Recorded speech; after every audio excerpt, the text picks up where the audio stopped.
Ya, listo.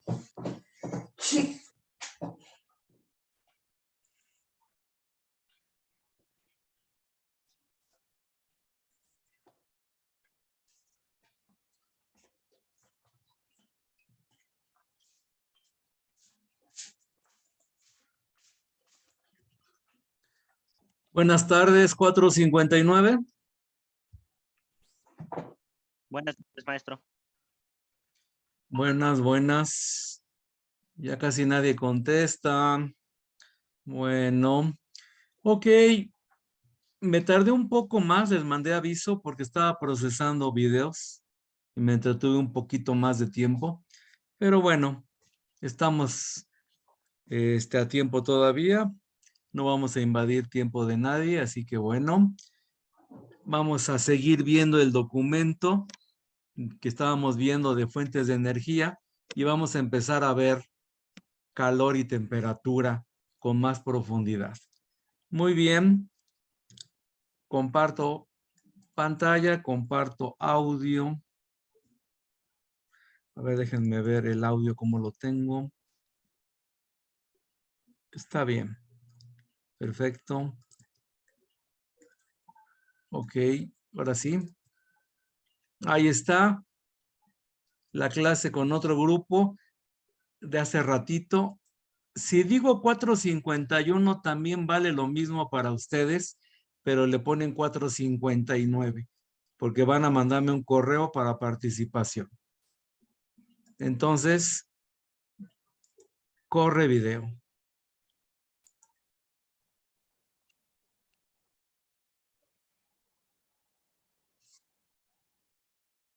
No está compartiendo audio, Profe, no está maestro. compartiendo audio. ¿Cómo? ¿Qué pasó? Que ¿Qué no me está dijiste? compartiendo el audio. Ah, caramba, supuestamente sí. A ver, va de nuevo, va de nuevo. No, no compartí, qué raro. A ver, vamos a atrasar un poquito el video. Ahí. Tardes, 4:51. Buenas tardes. Buenas tardes. Ya estamos aquí después del puentecito. Me imagino que tienen las pilas recargadas. Ahorita me tardé un poco en entrar porque estaba checando el último video. Estábamos viendo el documento de las fuentes de energía. Entonces,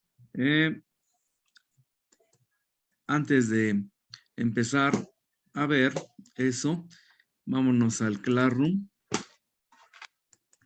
Aquí ya tengo los videos, pero hoy no vamos a ver video. Hoy va a ser clase en vivo. Vámonos aquí a su Classroom. Vámonos al vínculo. Esto es lo que estábamos viendo. Lo último que vimos fue lo de las fuentes de energía. Vimos el de las hélices. Eso fue lo último que vimos. Esta. Y seguíamos con centrales solares fotovoltaicas. Sigo admitiendo. De todos modos, antes de seguir leyendo aquí,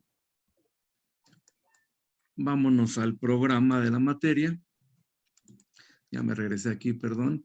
Entonces, vámonos aquí al programa para que veamos dónde vamos. Aquí en novedades. Vámonos al programa de la materia. ¿Dónde está? Aquí está.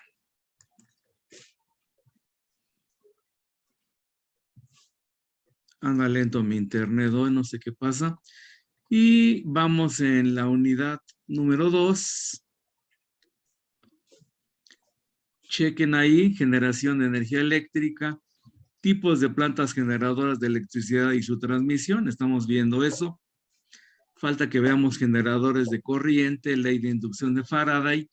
Falta que veamos circuitos eléctricos. Ahí lo que faltaría ver también sería ver conceptos básicos como corriente eléctrica, voltaje, resistencia eléctrica. Pero voy a saltarme eso porque quiero verlo al final, lo de electricidad. Vamos a ver el punto 2.3, que es calor, trabajo, conservación de energía. Vamos a ver lo que es calor, lo que es las formas de transmisión de calor en cuanto acabe de leer el documento que estamos viendo de fuentes de energía. Entonces, bueno, vámonos aquí entonces para leer lo que falta. Centrales solares fotovoltaicas, ahí está, estas granjas de centrales que se ubican pues evidentemente en lugares donde hay mucho sol. Aquí en la República Mexicana, en los desiertos, en el norte, hay zonas donde hay muchos receptores de estos, ¿no? De energía solar. Leo. Las centrales solares fotovoltaicas realizan una conversión directa de la energía solar en energía eléctrica. Existen materiales que presentan la propiedad de emitir electrones cuando la luz incide sobre ellos, provocando una circulación de cargas eléctricas que constituye una corriente eléctrica, el efecto fotoeléctrico. Estos materiales se emplean para construir células fotovoltaicas. Un panel solar está formado por varias de estas células fotovoltaicas. A ver, déjenme levantar aquí porque me está estorbando un anuncio, ¿ok? Luego dice, la corriente eléctrica generada por los paneles fotovoltaicos puede consumirse en el momento o acumularse en un sistema de baterías. Se puede almacenar. Así se puede disponer de la energía eléctrica fuera de las horas de sol. Para mejorar el rendimiento de los paneles fotovoltaicos, estos suelen colocarse sobre un elemento que se orienta con el sol, siguiendo su trayectoria desde el amanecer hasta el anochecer, con el fin de que los rayos siempre incidan perpendicularmente al panel, o sea que se aproveche mejor la luz solar. Siempre se enfocan. El principal inconveniente de la energía solar fotovoltaica es que la electricidad producida por cada célula es muy baja, de forma que para obtener una cantidad de energía eléctrica razonable se requiere de enormes áreas de paneles solares. O sea, se necesitan muchos paneles y pues evidentemente se necesita espacio, ¿verdad? Y aquí están las imágenes, ¿no? De estas granjas, ¿no? De paneles, que son cientos o hasta miles. Ahí está el esquema del lado izquierdo y una foto del lado derecho. Bueno, seguimos. Centrales térmicas solares. Las centrales térmicas solares no realizan conversión directa de energía solar a energía eléctrica, sino que operan de forma parecida a las centrales térmicas de combustibles fósiles. Su funcionamiento es el siguiente. La luz se refleja en un conjunto de espejos orientados, heliostatos, para concentrar la luz reflejada hacia una caldera. O sea, la luz se refleja para que caliente agua. En la caldera se calienta agua hasta convertirse en vapor que se dirige hacia unas turbinas. De nuevo, un generador conectado a las turbinas convierte la energía mecánica en energía eléctrica. Luego, la energía eléctrica se distribuye por los tendidos eléctricos, como en los otros casos. Bueno, aquí es diferente el sistema. La gran ventaja de las centrales térmicas solares es que no requieren de fuentes de energía no renovables, combustibles fósiles, petróleo, gas, y no contaminan. El mayor problema es su baja eficiencia, ya que proporcionan menos energía que una central térmica. Además, existe un condicionante geográfico acusado, pues solo son rentables en regiones soleadas durante la mayor parte del año. Bueno, aquí está otro tipo de fuente de energía, ¿no? Esta sí, francamente, no tengo idea si tengamos aquí en México. Centrales geotérmicas, aquí sí tenemos. En algunas regiones del mundo, Islandia, Nueva Zelanda, etcétera, existen zonas de elevada actividad volcánica donde la temperatura que alcanzan ciertas masas de rocas cercanas a la corteza terrestre puede llegar a ser elevada. Las centrales geotérmicas aprovechan dicho calor para hacer circular agua por medio de turbinas. El agua se calienta, llegando a generar vapor a alta presión que se emplea para mover unas turbinas conectadas a un alternador que produce la energía eléctrica. Y bueno, aquí estamos aprovechando pues el interior de la Tierra, ¿no? Que está calentando el agua y bueno, eso es lo que ayuda a generar la energía eléctrica. Y ahí está el esquema del lado izquierdo y una foto del lado derecho. Aunque más bien parece dibujo, ¿no? En el lado derecho, ¿no? Pero bueno. Centrales mareomotrices. Bueno, aquí se aprovecha el movimiento del agua. La marea es el fenómeno por el cual las masas de agua de los mares ascienden y descienden debido a la fuerza de atracción gravitatoria que genera la luna sobre ellas. O sea, la luna jala el agua, la atrae. Por eso es que sube, el agua baja. En algunas zonas del mundo, la diferencia entre la marea alta y la marea baja puede ser importante, por lo que esta diferencia de alturas es aprovechada en una central mareomotriz de forma similar a como se aprovechan las centrales hidroeléctricas, a través de una turbina alternador para generar energía eléctrica. Por el día y durante la marea alta, el agua se acumula en algún tipo de embalse, de depósito de agua. Por la noche, la altura del mar baja y se puede aprovechar la salida del agua embalsada para mover una turbina. O sea, cuando baja el agua con la marea baja, baja por unos conductos y eso mueve los generadores, las turbinas. Centrales térmicas de biomasa. Y voy a leer primero abajo. Se entiende por biomasa toda materia biológica que puede utilizarse como fuente de energía. En la actualidad se utiliza como biomasa los residuos forestales o agrícolas, la poda de árboles, estiércol de animales, cultivos energéticos, biocarburantes, residuos sólidos urbanos, etc. La biomasa se puede como combustible en centrales térmicas de biomasa que funcionan de forma idéntica a las centrales térmicas de combustibles fósiles.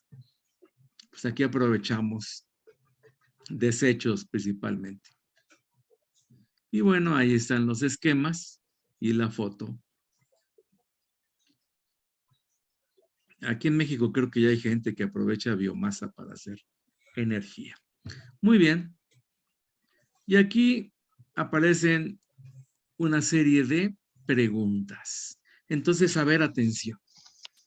Estuve leyendo el documento hace rato y se me ocurrió lo siguiente. Como no quiero que se estén peleando, como siempre, por participaciones y sean siempre los mismos, entonces van a resolverme este cuestionario. Son varias preguntas, lo van a responder en su cuaderno y me lo van a mandar a mi correo resuelto y tienen el día de hoy para contestarlo. Y es para participación. Vamos a ver, por ejemplo, las preguntas del principio. Dice, identifica las fuentes de energía que emplean las siguientes centrales o sistemas de producción de energía eléctrica. Indica si también la central eléctrica es renovable, no renovable, convencional o alternativa. Bueno, central nuclear. ¿Cuál es la fuente de energía? Pues son el plutonio, el uranio enriquecido y son como esas renovables y son convencionales. Deben de leer el documento. O sea, son varias respuestas cortas, pero son varias. La central eólica, por ejemplo. Eso es renovable, evidentemente. La fuente de energía es el sol. Y es una fuente alternativa. Entonces, recuerden, toda esta información viene aquí arriba en el mismo documento. Entonces van a tener que leer un poco para poder contestar. No es obligatorio porque es opcional, es para participaciones. Van a tener que leer el documento para contestar las preguntas. Les digo, como no sé si tienen más clases al rato, entonces no les puedo pedir que sea de inmediato, pero sí les puedo pedir que sea hoy mismo. Que me manden un correo a mi correo de la escuela, al institucional, y le pongan de asunto cuestionario de centrales eléctricas. Así le ponen, perdón, 451, cuestionario de centrales eléctricas. 459 lo mismo, pero ustedes le ponen 459, por favor. Es para hoy esto también, para participación. No es obligatorio. Y ponen respuestas cortas, por favor. En la 28, por ejemplo, ¿cuáles son los combustibles fósiles? Pues ya vimos que era el petróleo, el carbón, el gas. Y ya contestan en qué tipo de centrales se usan. ¿Cuántas preguntas son? 29, 3, 4, 5, 6, 7, 8, 9, 10, 11, 12. Ah, son muchas. Vamos a recortarlas, son demasiadas. La 27, sí, 28, 29 también. 30, 31 y 32. Hasta la 32. Entonces, ¿cuántas preguntas son? 1, 2, 3, 4, 5, 6. Ya la del diagrama ya no.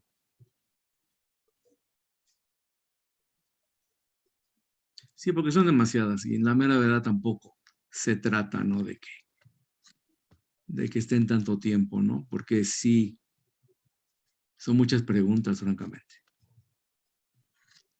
Muy bien. Y esto es en base al documento. Y el documento ustedes lo tienen. Ya saben dónde. En la tarea número 9. Vámonos aquí. Aquí está el programa. Ahí. Trabajo en clase, tarea 9. Tipos de energía. Y es aquí este documento. Vínculo. Es el que está a la izquierda. Ahora bien, ya está otro documento que estuve checando el fin de semana. Es este documento en donde vamos a empezar a hablar de calor y energía. Este es un documento de un libro español. Está muy bonito. Este sí lo he usado en mis clases presenciales. Y vamos a aprovecharlo también. Y vamos a ver diferentes conceptos ya más a profundidad. Entonces dice, calor y energía. Antes de empezar, recuerda, antes de empezar conviene que repases algunos conceptos aprendidos, bueno, en la quincena anterior, bueno, aquí no es quincena. ¿Qué es la energía térmica? Acuérdense que era la energía térmica. Es la energía en donde hay calor. ¿Qué es la energía radiante? Pues es la energía que radia el sol, por ejemplo, la que tiene ondas electromagnéticas. ¿Qué es el calor? El calor es la transferencia de energía, ¿se acuerdan? De un cuerpo de mayor temperatura a uno de menor temperatura. ¿Qué es una caloría? Eso no lo hemos visto, pero la caloría es una unidad de calor. Si entiendes bien estos conceptos, podrás contestar correctamente estas preguntas. ¿Existe el frío? Bueno, en física no existe el frío como tal. Por ejemplo, cuando decimos que sentimos frío, Pues cuando estamos transfiriendo energía al medio ambiente, por ejemplo. Cuando la temperatura del medio ambiente es menor a la nuestra, entonces nosotros, como tenemos mayor temperatura, le estamos transfiriendo energía al medio ambiente. Y eso es lo que decimos que es el frío. ¿Qué hacemos para evitar eso? Pues nos ponemos ropa que nos aísle, que evite esa transferencia de energía de nuestro cuerpo al medio ambiente. Dice, elige la respuesta a cada pregunta. ¿Por qué ciertos objetos están fríos al tacto? Bueno, por ejemplo, si ustedes tienen una mesa metálica con filo de madera, van a sentir ustedes que la madera está más caliente que el metal. ¿Por qué se siente frío el metal y la madera no se siente tan fría? Bueno, porque los metales tienen la propiedad de que son buenos conductores de calor. Cuando yo toco un metal, se transfiere con mucha facilidad la energía de mi cuerpo al metal. En cambio, la madera es un aislante, no conduce bien el calor, entonces lo sentimos con mayor temperatura, o sea, no pasa la energía por la madera tan fácilmente. ¿Qué ocurre en un cuerpo cuando se enfría? Pues ya vimos que las moléculas, los átomos, reducen su velocidad. Cuando se enfría pierden energía, principalmente energía cinética. Las moléculas, que son conjuntos de átomos, o los átomos solos, van reduciendo su velocidad. Y recuerden que mencionamos que la temperatura tiene que ver con la velocidad de las moléculas. Mientras más rápido se muevan las moléculas y los átomos, decimos que tienen más temperatura. Cuando algo no tiene tanta temperatura, se está enfriando, es porque está perdiendo energía cinética. Las moléculas, los átomos, entonces se mueven menos y decimos que tienen menor temperatura. Dice que es una frigoria. Bueno, imagino que es el refrigerador, ¿no? Pues es un aparato que sirve para mantener bajas temperaturas.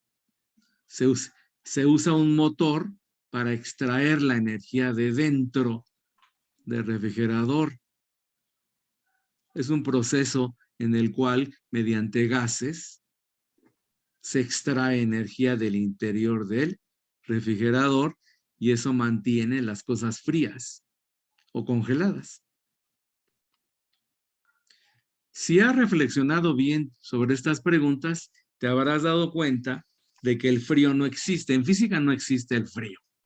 Un cuerpo parece frío cuando la energía térmica de sus partículas es baja, cuando las moléculas se mueven a menor velocidad. Cuando entramos en contacto con un cuerpo con partículas de baja energía térmica, le cedemos energía propia. De ahí la sensación de frío.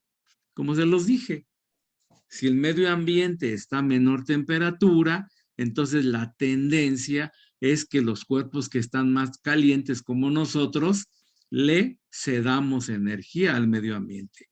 Le transfiramos energía al medio ambiente. El calor va de mi cuerpo al medio ambiente. Y eso es una sensación de frío. Así le decimos. La frigoria no es más que la pérdida de una caloría. Ah, aquí es el término. La frigoria no es más que la pérdida de una caloría. Yo pensé que era el refrigerador. Entonces, bueno, si perdemos una caloría es una frigoria. Miren, siempre aprende algo uno nuevo. Y esto no lo había leído yo. Siempre me saltaba aquí. Aclarando conceptos. Temperatura y energía térmica. Ya sabemos que la energía térmica se debe al movimiento de las partículas que forman la materia y que la temperatura es una propiedad medida por los termómetros que permiten diferenciar cuerpos calientes y fríos. ¿Qué relación hay entre estas magnitudes? Bueno, fijémonos en la escena de la derecha y tratemos de contestarnos las siguientes preguntas. ¿Tienen todas las partículas del gas la misma energía? ¿Qué ocurre después de subir o bajar la temperatura?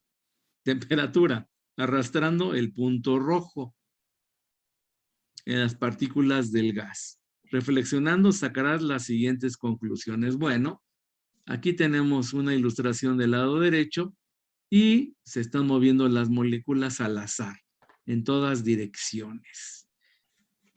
Y se ve que las flechas son cortitas. Eso significa que tienen baja velocidad. Entonces la temperatura es baja.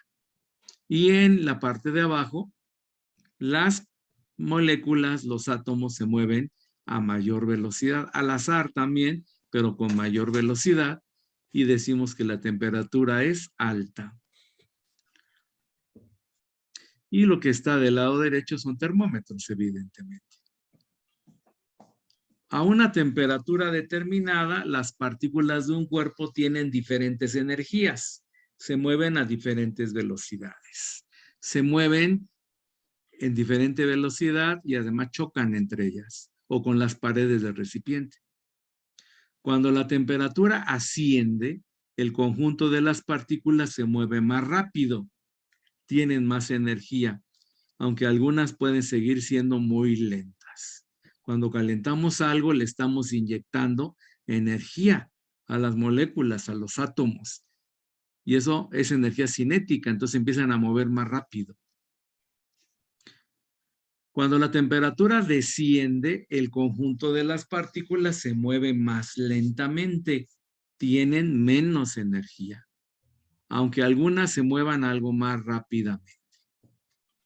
Estas ideas son ciertas independientemente del número de partículas. Bueno, esta es una teoría que se conoce como teoría cinético-molecular. Es una teoría que tiene que ver con el movimiento de las moléculas. Si se mueven más rápidos, hay más temperatura. Si se mueve más lento, hay menos temperatura. En la escena observamos un gas encerrado en un recipiente y un termómetro que nos marca su temperatura. Cada partícula del gas va acompañada de su vector velocidad correspondiente. Cuando la velocidad es pequeña, los vectores velocidad adquieren la forma de letras V, indicando la dirección del movimiento. ¿Dónde está? Pues aquí no está la V. Bueno. Obviamente, si la temperatura y por lo tanto la velocidad media de las partículas es alta, los choques de las partículas con las paredes son más violentos y el gas ejercerá más presión. Aunque no podamos medir directamente la velocidad de las partículas, su presión y la temperatura son sus indicadores macroscópicos. Bueno, ¿qué pasa? Si yo tengo un recipiente con gas, pues el gas está chocando, las partículas del gas chocan contra las paredes del recipiente que lo contiene. Si yo caliento ese recipiente, ¿qué va a pasar? Pues las moléculas se van a mover más rápido. Pero ¿qué sucede? Cuando se mueven más rápido, chocan más violentamente contra las paredes. Es una fuerza que se está aplicando a una superficie, las paredes del recipiente. Bueno, a una fuerza que se aplica a una superficie se le conoce como presión. Es como una olla express. Si ustedes meten agua, la cierran, la sellan y calientan, pues las moléculas de agua se convierten en vapor y mientras más y más se caliente ese vapor, más rápido se mueven las moléculas y más golpean las paredes de la olla express. Y eso se traduce en una mayor presión. Y evidentemente ustedes han visto, ¿no? Que cuando ya está muy caliente, se empieza a salir el gas por la salida de emergencia que tienen arribita, ¿verdad? Y si nos descuidamos, hasta puede explotar, ¿verdad? Porque la presión sería demasiada en cierto momento. Muy bien. Ejercicios resueltos, eso no lo vamos a ver ahorita. Calor y energía. Calor y energía térmica. Cuando un cuerpo aumenta su energía térmica, se está calentando, es decir, recibiendo calor. Cuando un cuerpo aumenta su energía térmica, algo está provocando que aumente esa energía térmica.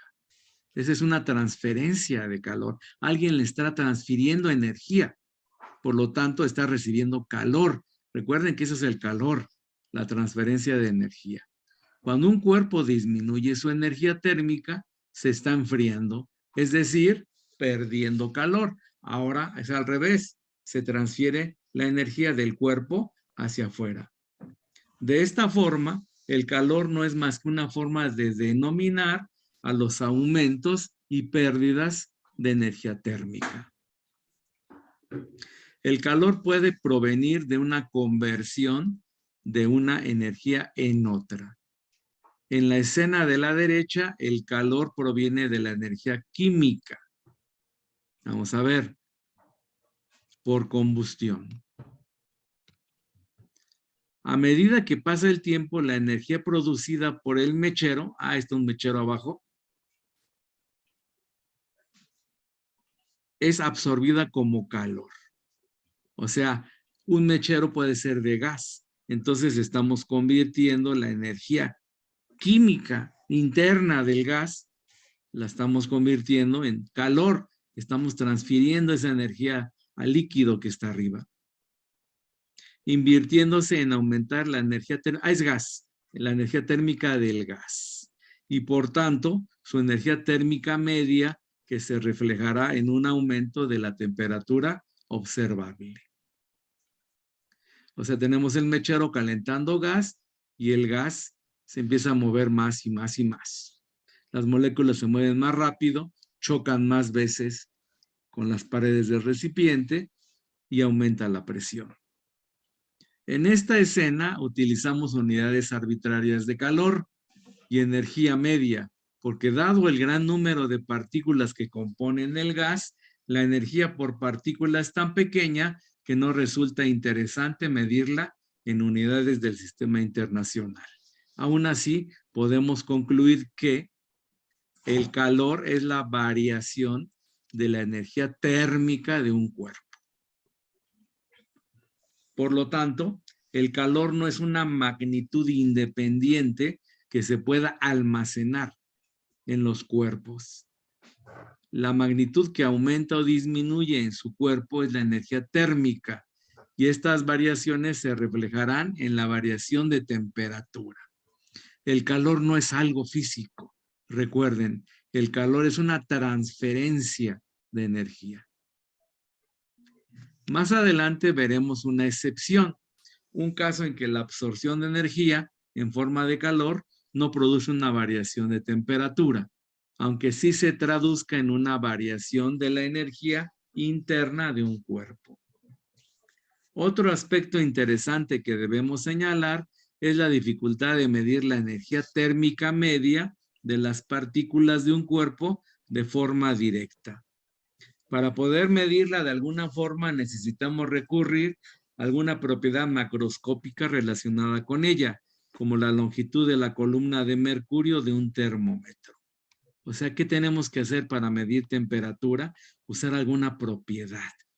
En el termómetro, ¿qué propiedad se usa? Pues el mercurio es un metal. Pero, ¿qué sucede cuando se calienta o se enfría? Pues cambia su volumen. Cuando se calienta, se dilata, aumenta su tamaño. Cuando se enfría, se contrae. Se reduce su volumen, su tamaño. Entonces vamos a aprovechar esa propiedad del mercurio que es la dilatación. Muy bien, las preguntas esas hasta después. Calor y energía. Calor y temperatura. A final de cuentas, no es lo mismo calor que temperatura. Calor es la transferencia de energía y temperatura va a tener que ver con el movimiento de las moléculas, con la cinética. Aunque en un apartado posterior estudiaremos con algún detalle las escalas termométricas, ya veremos las escalas. ya estamos lo suficientemente familiarizados con el termómetro como para poder entender su uso como instrumento de medida del calor ganado o perdido por un cuerpo. En la escena de la derecha, calentamos un recipiente con una cantidad medida de agua. Si registramos la temperatura en diferentes momentos, podemos obtener una curva de calentamiento, como la que observamos en la parte inferior. En la gráfica resulta evidente que en el tramo de temperaturas observado, la temperatura varía proporcionalmente con el tiempo, o sea, se ve una recta. Cuando se ve una recta, ¿qué significa eso? Que si aumenta la temperatura, aumenta el volumen de forma proporcional. Dice, por lo tanto, suponiendo que la fuente de calor ha actuado de forma similar todo el tiempo, podremos decir que el calor absorbido por el agua es proporcional a la variación de temperatura. Aquí relacionan temperatura con el calor. De esta experiencia podemos extraer una definición de la unidad de calor. La caloría es el calor que hay que suministrar a 1 gramo de agua para que aumente 1 grado Celsius su temperatura. Así se define la unidad de calor, la caloría. Es el calor que hay que suministrar a 1 gramo de agua para que aumente 1 grado centímetro su temperatura. Ya veremos después que Joule encontró la relación entre las unidades de calor, las calorías, y las unidades de trabajo, de energía, los joules. Eso ya lo veremos después. En realidad, la definición oficial describe la caloría como la cantidad de energía necesaria para elevar la temperatura de 1 gramo de agua destilada de 14.5 grados a 15.5 grados a nivel del mar, a una atmósfera de presión. En esta definición se tiene en cuenta que el ascenso de la temperatura con el tiempo no es exactamente igual en todos los tramos de temperatura y que depende de factores como la pureza del agua, por eso debe usarse agua destilada, o la presión del aire. O sea que el experimento no lo podemos hacer donde sea. Por eso nos dice que tiene que ser a nivel del mar. Dependiendo de la altura donde estemos, la presión atmosférica es diferente. Así que los resultados de los experimentos serían diferentes. Por eso nos están diciendo que tiene que ser a nivel del mar. Conviene que sepamos que la caloría de la que se habla en la alimentación es en realidad la kilocaloría. Si nos dicen que cierta fruta nos proporciona una caloría, en realidad hay que entender que con ella obtenemos 1000 calorías. Bueno, antes la caloría se podía escribir con C mayúscula o con C minúscula. Cuando se escribía con C mayúscula eran 1000 calorías. Cuando se escribía con C minúscula era una sola caloría. Pero eso fue ya en la antigüedad. Y aparte, pues se presta a confusión. Muy bien. Equilibrio térmico, eso ya no.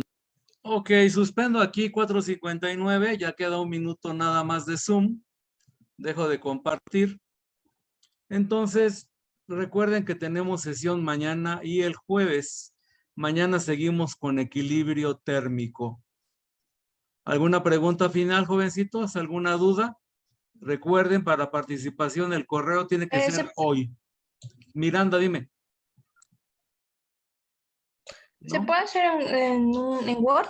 Sí, como quieran. Pero mándenme las preguntas, son 6 preguntas. Ok, gracias. Ya nos queda poco tiempo, jóvenes. Entonces, espero eso hoy para participación. Nos vemos mañana en clase. Hasta luego. Hasta luego, profe. Hasta luego.